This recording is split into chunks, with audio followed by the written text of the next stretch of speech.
I feel degraded by Michelle Obama and Oprah Winfrey. Oprah Winfrey? Is that Oprah Winfrey? Let me tell you why I feel degraded.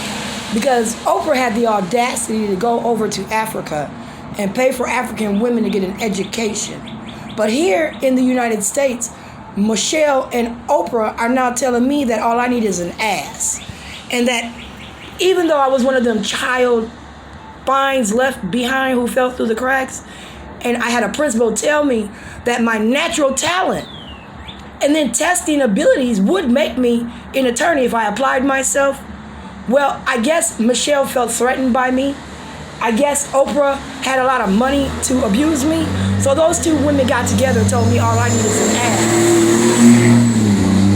So when they used my case study against me and compared me to Black America and look at all the things I got that they didn't have, so then they got all the stuff that I had, and then they took it from me because they're saying I was ungrateful.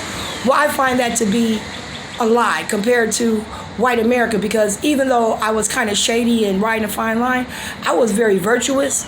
I took care of my home. I took care of my kids. I got a volunteer award at Lincoln up until I had to stop going because I had to focus on the paperwork instead because something wasn't right. Because you have to take into stock your parenting. And if you know as a parent your kids ain't going to these places and clowning because they're going to get in trouble when they come home, you have to now look at these people, because otherwise you're abusing your children because you're not disciplining them in your head. Because in your head you've done your job as a parent. What makes you think your child is not doing their job when they leave your presence?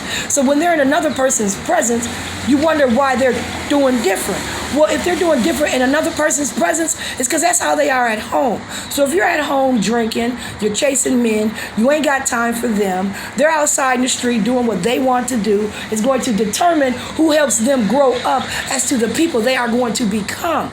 And the determination and the willpower that they have within themselves. And there are a lot of people who overcome small situations and break very, very, very, very small cycles.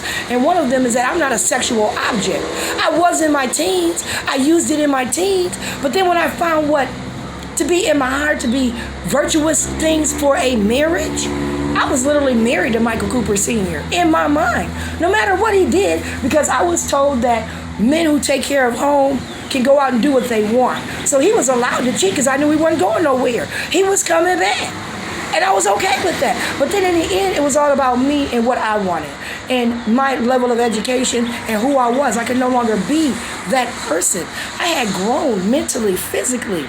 I mean, an ass isn't everything. If you're telling me an ass is everything, then why are women here in the United States even allowed to don a doorstep and go to school? You have now set women back 1,000 years by just doing me.